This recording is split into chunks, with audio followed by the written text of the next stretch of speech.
The Electoral Amendment Bill, which is currently before Parliament, does not facilitate free and fair elections. These are the sentiments that came up at a workshop of civil society organizations convened to discuss electoral reform in South Africa. The imminent deadline for Parliament to ensure that independent candidates run in the 2024 national and provincial elections, as declared by the Constitutional Court in June 2020, is the catalyst for this discussion.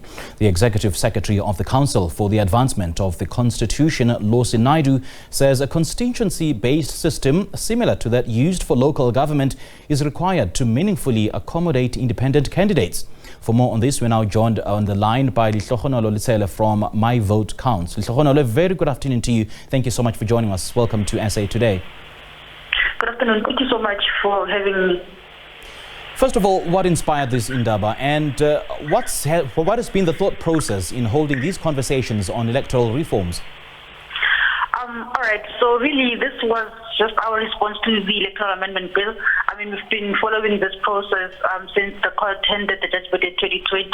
So Parliament was tasked with really reforming the electoral system to include independent candidates. But however, what has happened is that, when the minister compiled a task team to help him advise on how best to do that, which is to include independent candidates, there were two reports to that effect. The first suggestion was to change the system, like a minority view in that sense, to change the system a little bit just to include independent candidates. However, the majority really favored a big change to the electoral system, so to resemble the local government, as you just said in your intro.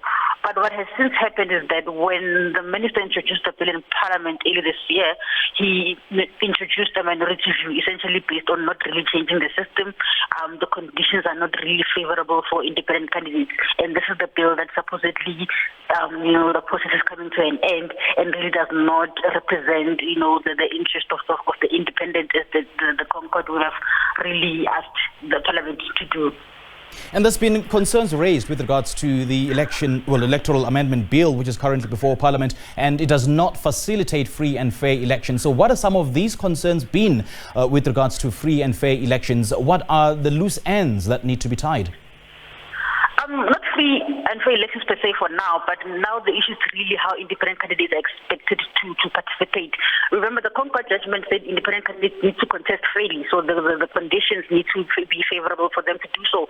But what we have now, it's the system where really political parties tend to gain more in terms of the calculation of seats and how the system is.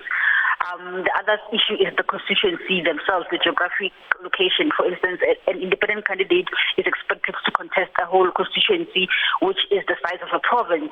I mean, political parties do have the muscle to do that, but with the independent candidate, it's difficult. And hence, had the Parliament went with the second majority, constituencies would have been smaller. So, people on the ground would be able to relate to their elected representatives because why? It's small. So now, with that being said, it's going to be very difficult for independents to do that because now electioneering is quite expensive, so you need a big machinery to really make your voice heard across that constituency.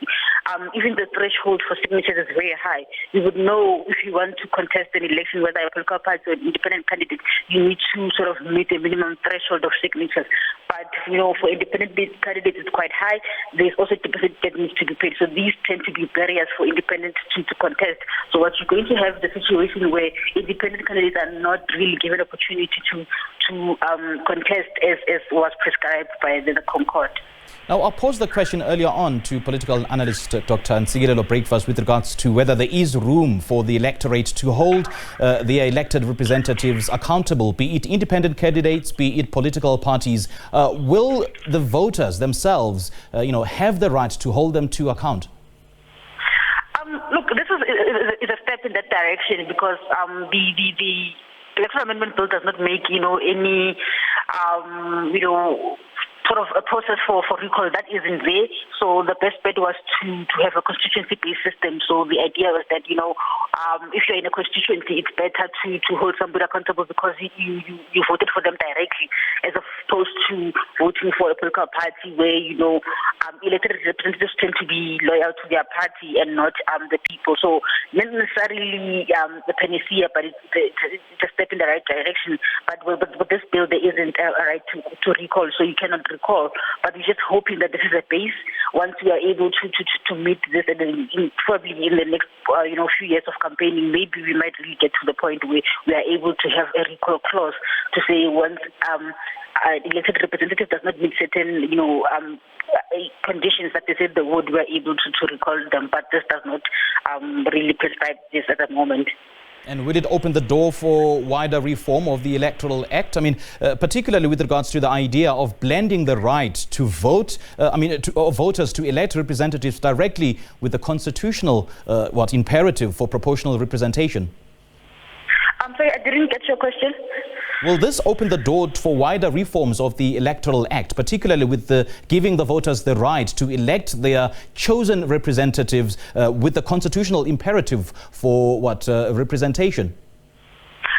That is the plan. I mean, I think the constituency-based system would have been better, because now what we'd have the majority view that was put forward by the MEC. It says that, for instance, Parliament has 400 seats, so you've got 200 that are compensatory list or PR, and then you've got 200 that are constituency-based. So this is 50-50.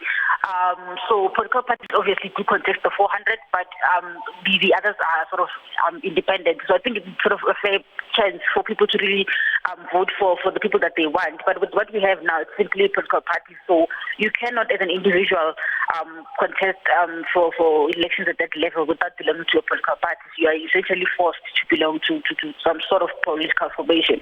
But with this, it does give people some sort of agency, to also, if you can wake up tomorrow and contest. So really, it gives that diverse pool of ideas as well.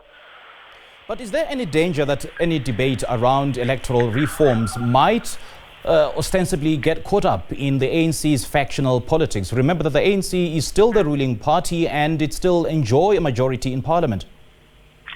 There is debate.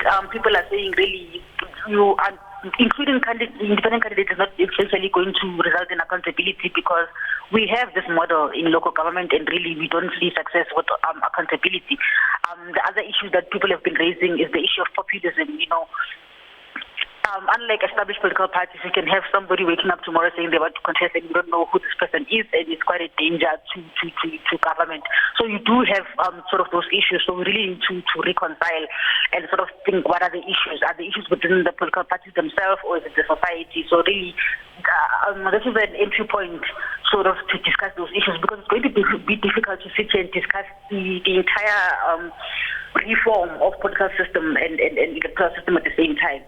So there's also been calls for direct election of a president. That's something different. It's a very deep constitutional matter that really the electoral reform now does not cover.